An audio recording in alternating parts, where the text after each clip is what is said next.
जी घटना महाडला घडली 27ला घडली,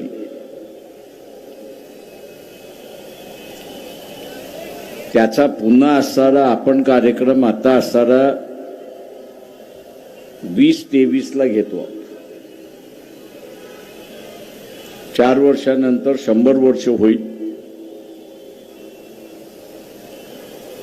आणि तिथेच खऱ्या अर्थाने मी काय हे आपण लक्षात घेतलं आणि तिथेच खऱ्या अर्थाने मी काय हे आपण लक्षात घेतलं.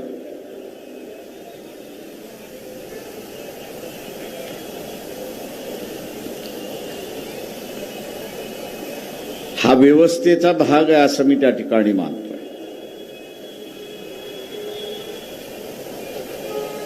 एका बाजूला मनूची व्यवस्था, अत्याचारी व्यवस्था आपण म्हणतो, अधिकार हिसकावून घेणारी व्यवस्था आपण मानतो, न्याय न देणारी व्यवस्था आपण मानतो, समता प्रस्थापित होत नाही असं आपण त्या ठिकाणी मानतो, व्यक्ती स्वातंत्र्य नाकारणारी अशी आपण संस्था त्या ठिकाणी मानतो. आणि म्हणून आपण असणारं संविधान, या संविधानातून निर्माण केलेली व्यवस्था ही आपण पुरस्कार करतोय अशी असणारी परिस्थिती आहे. हा संघर्ष की ज्या संघर्षाला बाबासाहेबांनी इतिहासामध्ये क्रांती, प्रतिक्रांती, रेव्होल्यूशन, काउंटर रेव्होल्यूशन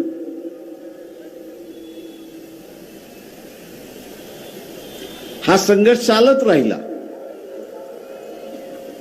चार्वकाने केला, बुद्धाने केला, महावीराने केला, इथल्या संतांनी केला आणि आता आपण करतो. एक चिरंतन व्यवस्था आपण का निर्माण करू शकतो? खरा प्रश्न हा आहे.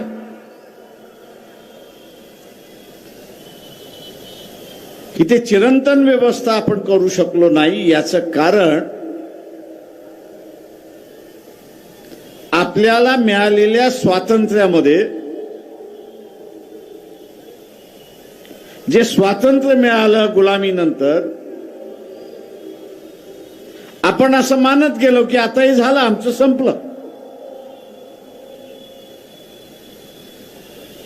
आणि या मानसिक भावनेमध्ये आम्ही गेलो की आता आम्हाला लढण्याचं कारण नाही.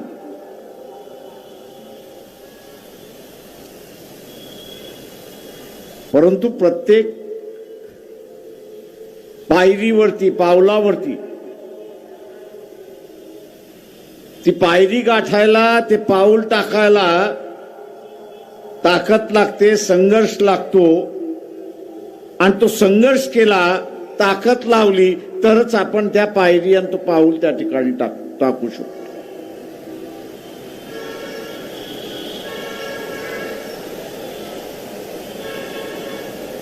हे जोपर्यंत आपल्या मनामध्ये गिरवलेलं राहील तोपर्यंत आपण असणारा आपल्या केलेल्या क्रांतीच्या विजयाच्या बाजून जातो.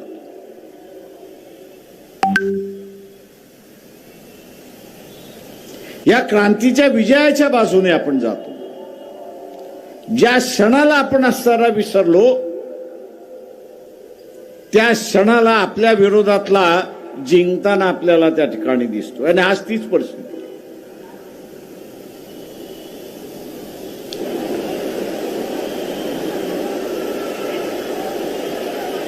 समाजामधलं एकोपा पाहिजे की समाजातला विभक्तपणा पाहिजे, हा त्याच्यातला महत्वाचा आहे.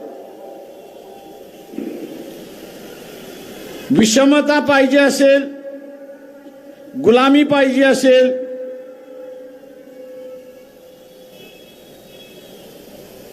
तर मग विभक्तपणा हा त्यातला आधार असतो हे आपण लक्षात घेतो.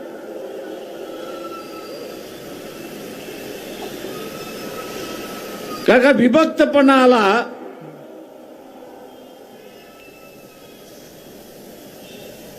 की आपण एकमेकांबद्दल द्वेष करायला सुरुवात करतो,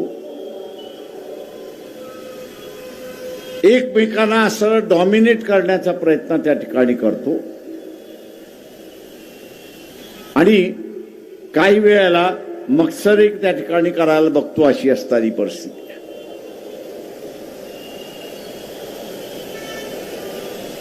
तो माझा नाही अशीच भावना आपली असणारी त्या ठिकाणी.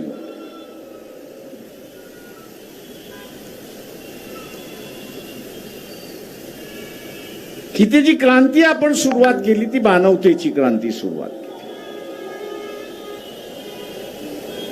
तेव्हा इथल्या मानवाला एकत्र करणं हे असणारं आपलं कार्य आहे.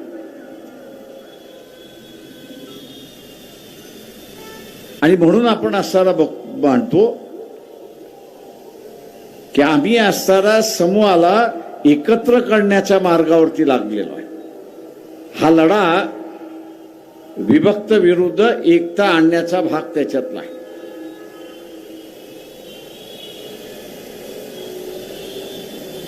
आपण नेहमी म्हणतो इथला असणारा 1000, 1500, 2000, 4000 गुलामीमध्ये गेली आमची. पण का गेली? तर या विभक्तपणामुळे गेली. क्षत्रिय इथला राजा होता, तो हारला की उरलेले सगळे हारले. तो गुलाम झाला की उरलेले सगळे गुलाम झाले.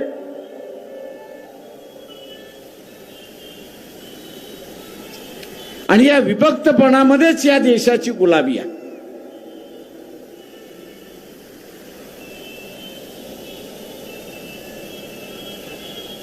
आणि तोच खऱ्या अर्थाने मी असारा मानतोय की या देशातला आत्ताचा लढा आहे.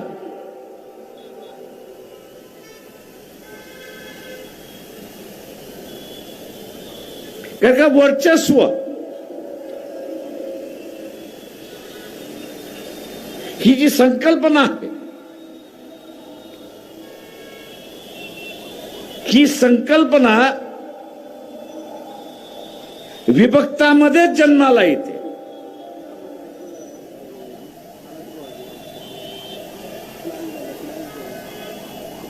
वर्चस्वाची संकल्पना जी आहे ती विभक्तामध्येच जन्माला येते आणि टिकते.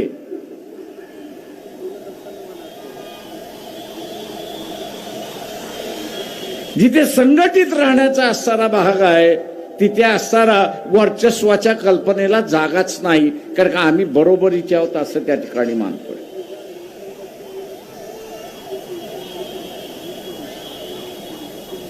आजचा हा जो लढा आपण असणारा पाहतोय, मार्च एप्रिल मध्ये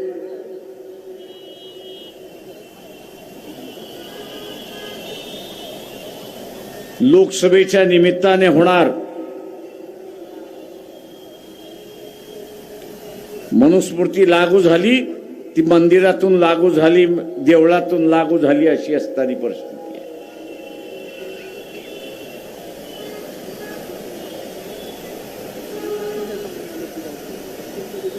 तिच्या जागी नवीन कायदा जो आला, संविधानाचा कायदा आला, तो मंदिरातून आला नाही, तर तो असणारा पार्लमेंट मधून आला, संविधान सभेतून आला, अशी असणारी परिस्थिती आहे.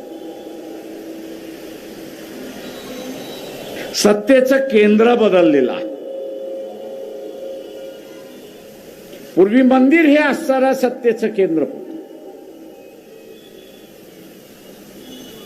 शिवाजी महाराजांना आपल्याला त्या ठिकाणी दिसतंय.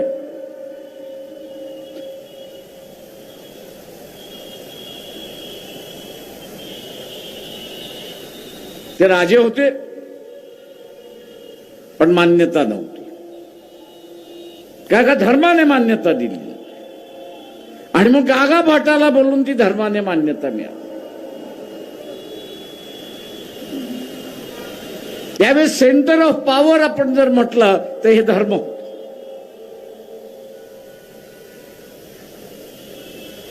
आत्ता जे सेंटर ऑफ पॉवर आहे हे धर्म नाहीये, मंदिर नाहीये, मंदिर नाहीये, देवळं नाहीयेत. आता सेंटर ऑफ पॉवर जे आहे हे पार्लमेंट झालेलं आहे, हे आपण लक्षात घ्या.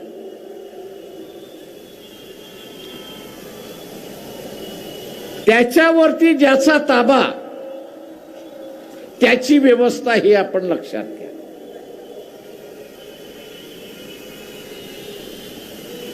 पार्लमेंटवरती ज्याचा ताबा त्याचीच व्यवस्था ही आपण सरळ लक्षात घ्या.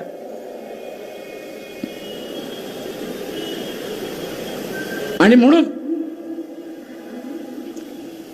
उलटून टाकलेली मनूची व्यवस्था ही आपल्याला कायम ठेवायची असेल तर हे पार्लमेंट आपण आपल्या ताब्यात ठेवलं पाहिजे, हे लक्षात ठेवलं पाहिजे.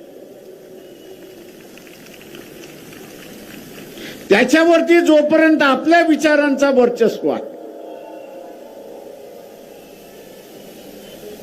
तिथे जोपर्यंत आपल्या विचारांचं वर्चस्व आहे तोपर्यंत आपली क्रांती यशस्वी, तोपर्यंत आपली असणारी क्रांती यशस्वी. ज्या दिवशी आपल्या विचारांचा पराभव झाला त्या दिवशी प्रतिक्रांती विजयी झाली, हे लक्षात घ्या.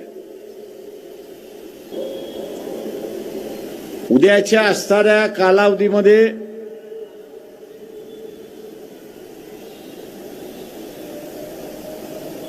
कशी परिस्थिती निर्माण होईल, कशी होणार नाही, हे आज सांगता येणार नाही. दबावाचं राजकारण चाललेलं आहे, दमबाजीचं राजकारण चाललेलं आहे,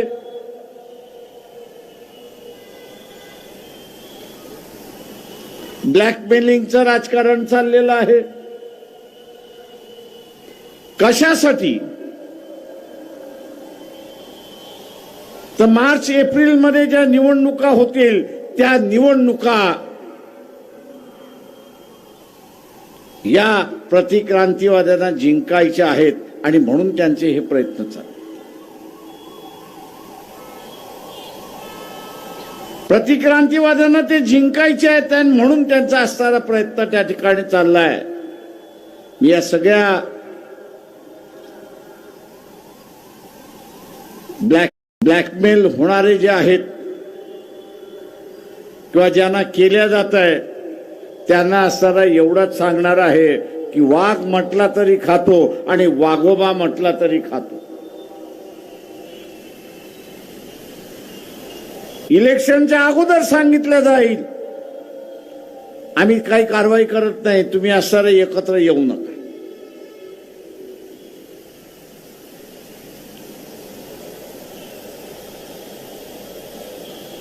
आम्ही इलेक्शनच्या अगोदर सांगतील आम्ही काही कारवाई करत नाही, तुम्ही एकत्र येऊ नका.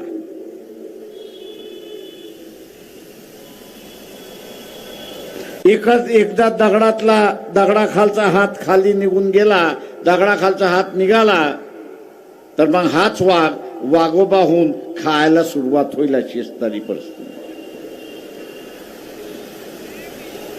खायला होईल अशी असणारी परिस्थिती आहे.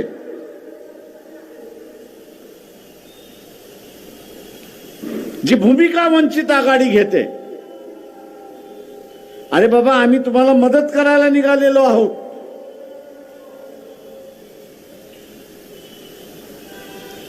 काँग्रेसवाले असतील, राहुल गांधी असतील,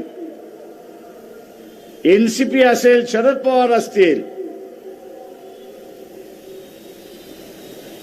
आम्ही असताना हे जे प्रतिक्रांतीचं भूत उभं राहिलेलं आहे नागपूरमधून त्याला गाडण्यासाठी आपल्याला मदत आम्ही करत आहोत. पण दुर्दैवाने हे नागपूरच्या भूताला गाडण्याच्या ऐवजी ते मलाच गाडायला निघालेत अशी असणारी परिस्थिती.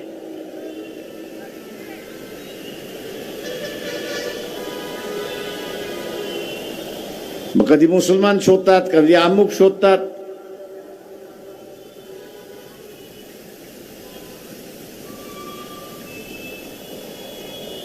ही जी तऱ्हा आहे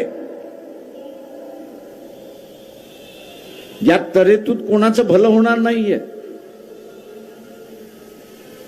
उलट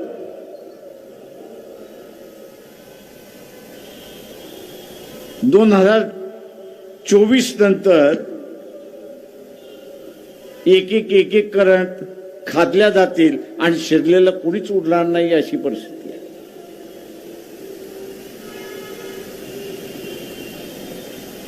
त्याचा जी काही नवीन व्यवस्था आहे ती काही आजची नाहीये.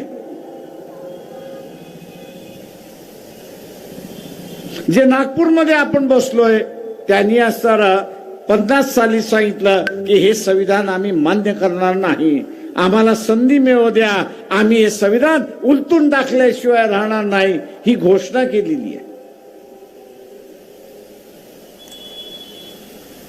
आणि संधी आल्यानंतर कोण उलटून टाकणार नाही, कारण का पुन्हा वर्चस्वाचा मार्ग मोकळा होतोय.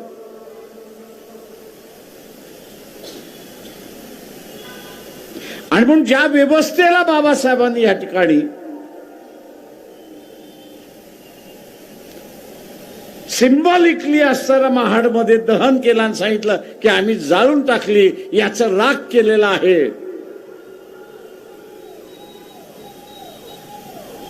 ती व्यवस्था पुन्हा जिवंत होऊ द्यायची का, हा खरा प्रश्न तुमच्याकडे आहे, हे लक्षात घ्या. तेव्हा आलतू फालतू चर्चा ज्या चाललेल्या आहेत त्या पहिल्यांदा बंद करा.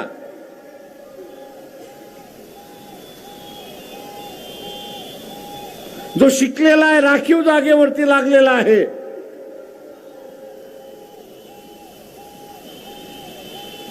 तो आता म्हणतो अबकड आलं, तर म्हटलं येऊ द्या, काय फरक पडतोय.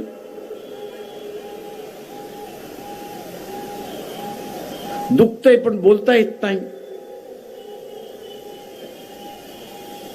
दुखतंय काय, तर आपण खाल्लं आता आपल्या पोराला मिळणार नाही.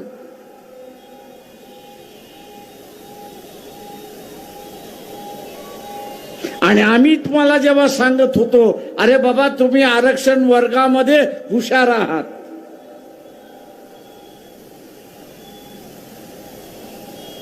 की तुम्ही आरक्षण वर्गामध्ये हुशार आहात, पण जनरल वर्गामध्ये तुम्ही पोचत नव्हतात, अशी असणारी परिस्थिती आहे.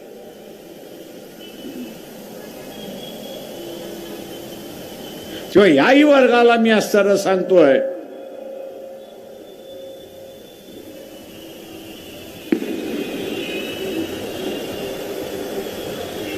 की सुरक्षा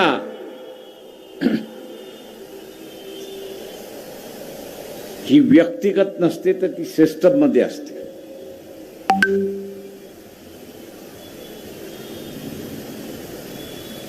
जी सिस्टम मध्ये असते, सिस्टम टिकली तर आपण असताना सुरक्षित राहू. आता ही जबाबदारी आहे की ही असणारी व्यवस्था सुरक्षित करण्याची जबाबदारी.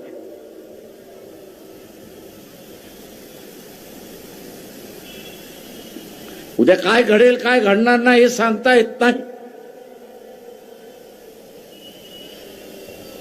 कोण म्हणते मी 23 जागा लढेन, कोण म्हणते अमुक जागा लढेन. अरे आम्ही त्यांना म्हणतोय पहिल्यांदा जागा सोडा. मोदीचं भूत जे बसलेलं आहे ते पहिल्यांदा उतरवा.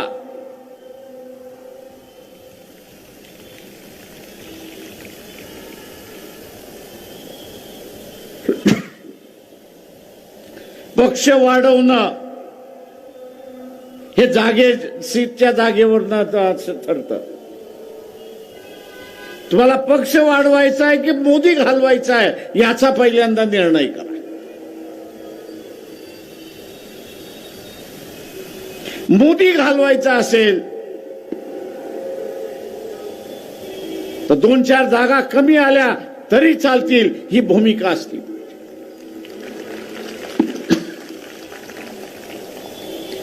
नाही तर मला एवढ्याच जागा पाहिजे, मोदी तुमच्या बोकांडी बसल्याशिवाय राहणार नाही आणि तुम्ही तिहार जेलमध्ये गेल्याशिवाय राहणार नाही. चुका माणसांकडून होतात नाही असं नाही.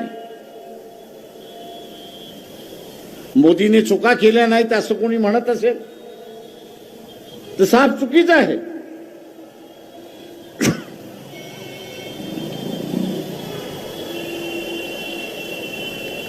उत्तर प्रदेशमध्ये 90 साली मी फिरत होतो.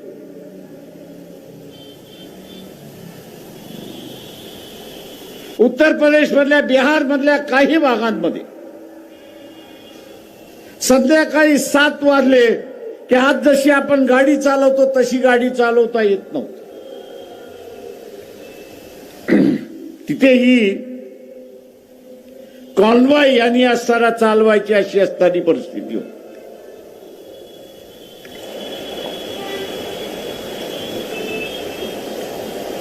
आणि तो कॉन्वॉय 10 गाड्यांचा असायचा.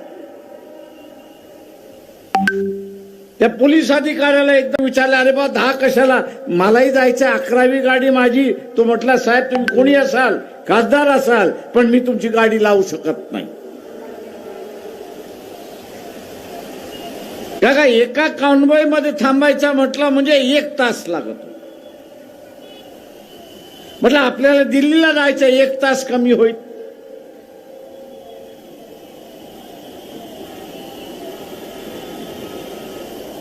तो म्हटला मी तुम्हाला सोडू शकत नाही,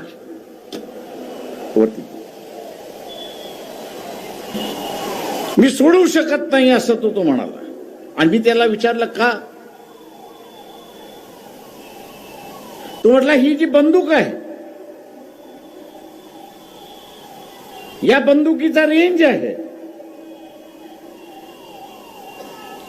तो म्हटला 1 गाडी पुढे लागते आणि 1 गाडी पाठीमागे लागते.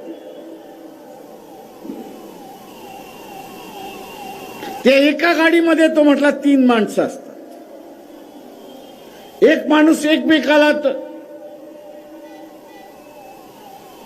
चेहरा करून उभा असतो, बंदूक घेऊन उभा असतो. आणि दुसरे 2 जे आहेत, एकाचं तोंड या बाजूला आणि एकाचं तोंड ह्या बाजूला.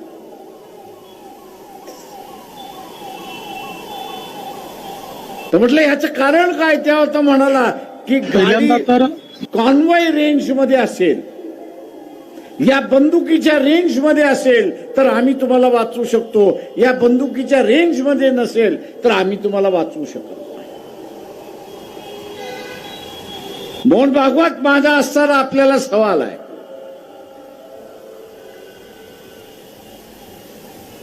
ऐंशी गाड्यांचा असणारा ताफा हा मिलिटरीचा कॉन्वॉय होता. मोदी उत्तर देणार नाही, पण तुम्ही उत्तर द्या.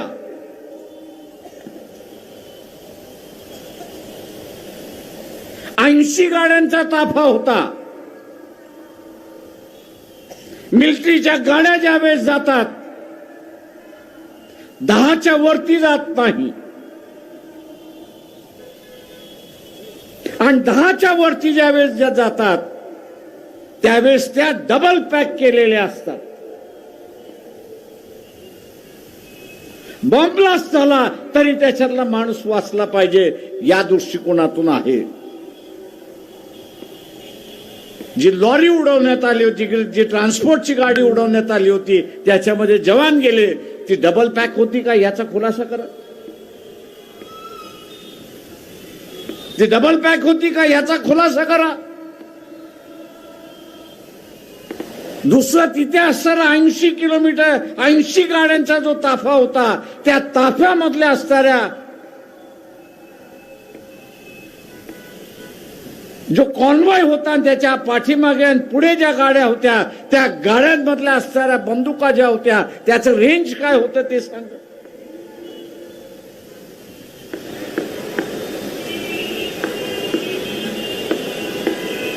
त्या 10 गाड्यांचा जर रेंज असता तर कदाचित त्या कॉन्वॉयला सुरक्षित देणारा पोलीस जो होता त्यांनी असणारा फायरिंग तरी केला, आणि येणाऱ्या ठोकणाऱ्या गाडीला त्या ड्रायव्हरला त्यांनी उडवलं असतं, अशी परिस्थिती.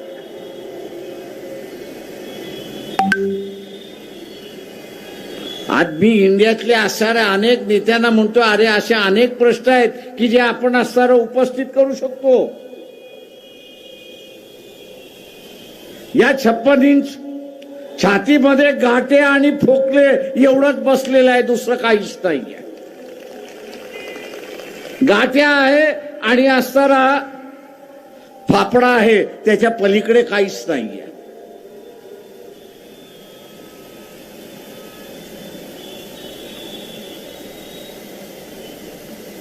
परंतु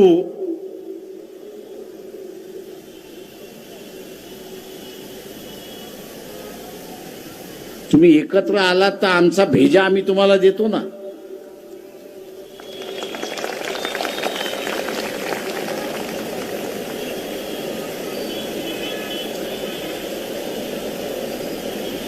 नव्वद साली असताना मुंबईमध्ये ब्लास्ट झाला.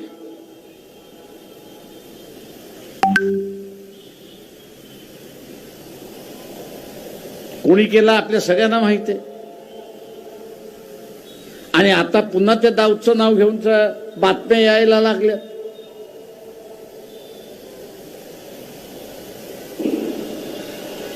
मी इंडियावाल्यांना म्हणालो,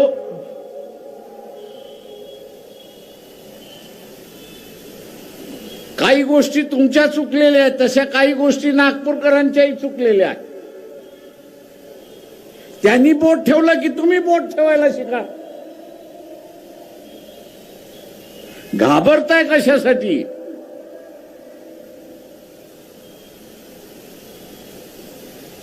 मी असं मानतोय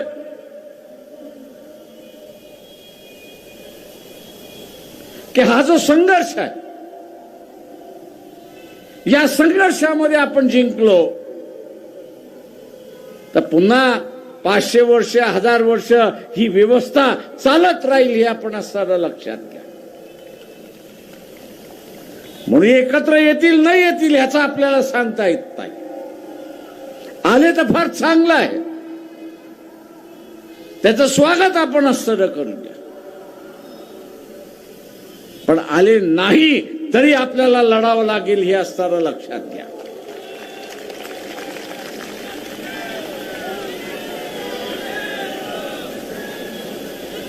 आणि ते लढायचं असेल तर आजपासून आपण ठरवलं पाहिजे.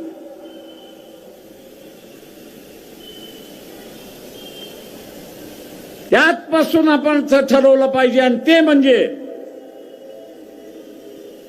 की फालतू चर्चा सगळी बंद. एकच चर्चा की मी ज्या मतदारसंघातला आहे, मग नागपूर मधला आहे तर नागपूर लोकसभा, नागपूर ग्रामीण असेल तर नागपूर ग्रामीण लोकसभा, भंडारा गोंदिया असेल तर भंडारा गोंदिया, चंद्रपूर असेल तर चंद्रपूर, वर्धा असेल तर वर्धा, अमरावती असेल तर अमरावती, गडचिरोली असेल तर गडचिरोली, या आम्ही जिंकल्याशिवाय राहणार नाही, ही खुणगाठ आपण त्या ठिकाणी बांधली.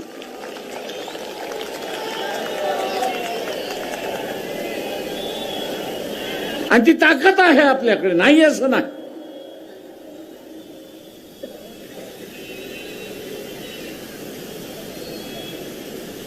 फक्त विचलित होऊन त्या ठिकाणी चालणार नाही. शिकारी जसा शिकार करायला जात असताना त्याची शिकारावरती नजर असते, त्याच पद्धतीने मी ठरवलं पाहिजे, आपण सगळ्यांनी त्या ठिकाणी ठरवलं पाहिजे की ह्या लोकसभा आम्ही जिंकल्याशिवाय राहणार नाही. आणि जे जे करावं लागेल ते आम्ही केल्याशिवाय राहणार नाही.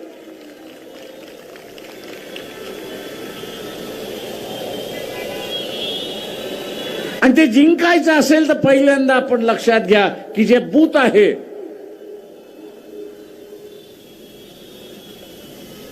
की तिथे 800-1200 मतदानाचं बूथ आहे, त्या 800-1200 मतदानाच्या बूथवरती मी असणारा ज्या पक्षाला सपोर्ट करेन त्या पक्षाला किमान 500 मतं जातील हे मी बघेन.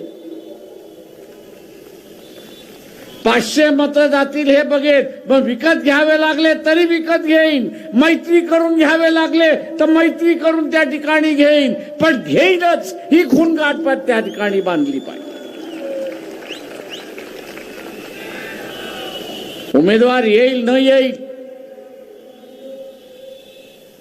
उमेदवार येईल न येईल, उमेदवाराची वाट न बघता मीच उमेदवार आहे हे ठरवून आपण इलेक्शन मध्ये उतरला पाहिजे, हे लक्षात घ्या.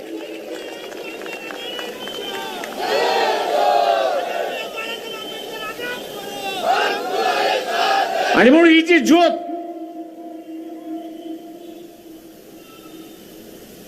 महात्मा फुलेंनी सुरुवात केली,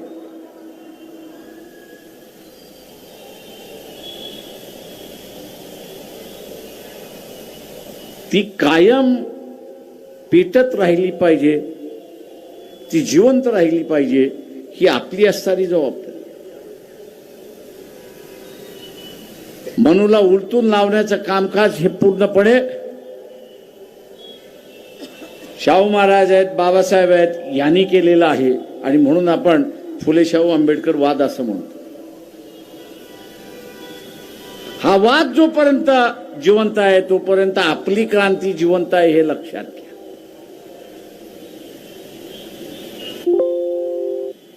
उद्या आपली क्रांती जिवंत आहे आणि ती क्रांती ही जिवंत ठेवणं म्हणजेच बाबासाहेबांनी 27 साली जी मनुस्मृती जाळली तिला कायम गाडून ठेवणं हे आपलं असणारं कामकाज आहे.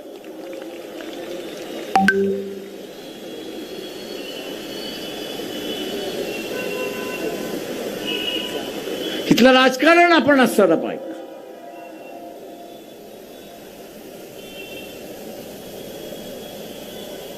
तर आम्ही सर्व हिंदूंना एकत्र करतोय म्हणून सांगितलं जातं.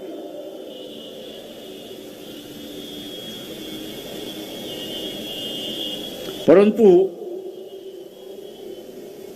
हिंदू मध्येच आरक्षणाच्या नावाने भांडणं सुरुवात केली. मराठा ओबीसीच्या विरोधात उभा राहिला, धनगर असेल, कोळी असेल, माधव कोळी असेल, हा आदिवासीच्या विरोधात उभा राहिला. आता इथे अबकडं सुरुवात केलं तर अबकडं सुरुवात केल्यानंतर सगळ्या एससी एसटी मध्ये असताना भांडणं सुरुवात करून दिली. म्हणजे बापात बाप नाही, लेखात लेख नाही अशी अवस्था निर्माण करायची. आणि यांच्या ह्याच्यावरती मुलायमा द्यायचा.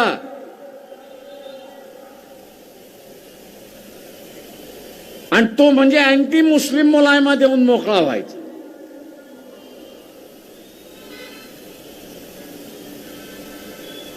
इथल्या हिंदूंना एकत्र करायचं असेल तर कधी आरक्षणाच्या नावाने, कधी अँटी मुस्लिमच्या नावाने,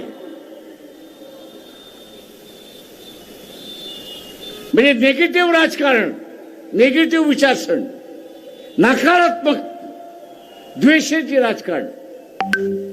RSS वाल्यांना सांगतो की तुम्हाला असणारा सगळ्या हिंदूंना एकत्र यायचं असेल तर एक कार्यक्रम मी तुम्हाला देतो, एकच कार्यक्रम देतो.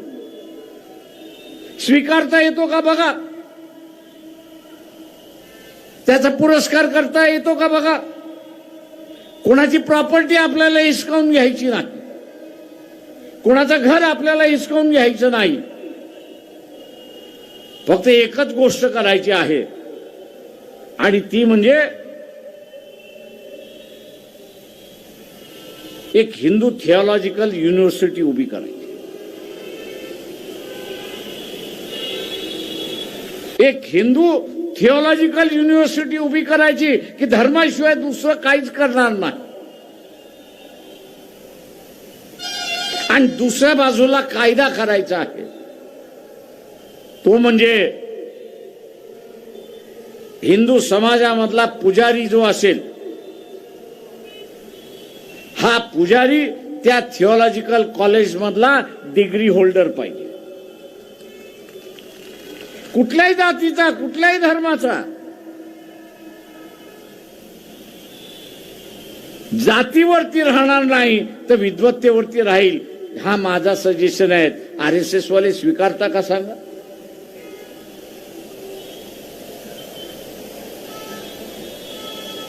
आपण कोणाला प्रॉपर्टी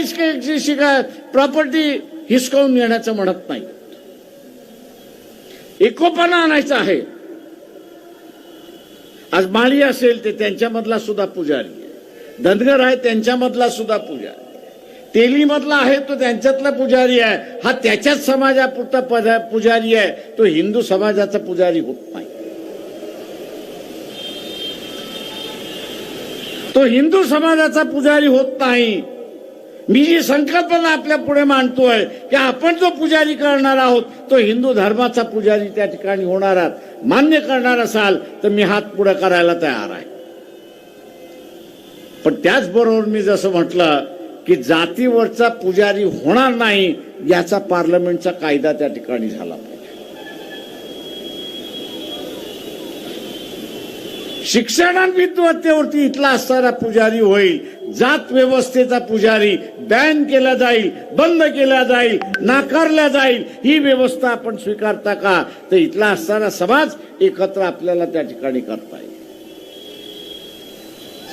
बघा विचार करा जमतंय का? नाही तर आपला संघर्ष हा चालत राहणार. तुम्ही विभक्तवाद वाढवत जाणार आणि आम्ही असं एकत्र करणारा वाद त्या ठिकाणी चालवत राहू.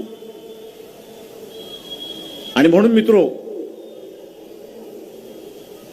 ही जी फालतू चर्चा चालते ना ती जरा बंद करा. ताटात काय वाढले ते असताना पहिल्यांदा बघा. आत्ताच्या ताटामध्ये जे वाढलेलं आहे ते इथला असणारा लोकसभा ही आपल्या विचाराने त्या ठिकाणी चालली पाहिजे. ही आपल्या ताटातलं वाढलेलं आहे. आणि उद्याची लोकसभा ही आपल्या शाहू फुले आंबेडकर वादाने त्या ठिकाणी चालली पाहिजे. तर या विचाराचाच माणूस तिथे जाऊन पोचला पाहिजे हे आपण लक्षात घ्या. आणि मग त्यासाठी मी माशी म्हटल्याप्रमाणे जे करायचं आहे ते करण्यासाठी आपण सज्ज राहा एवढंच बोलतो आणि आपली रजा घेतो. जय भीम, जय भारत.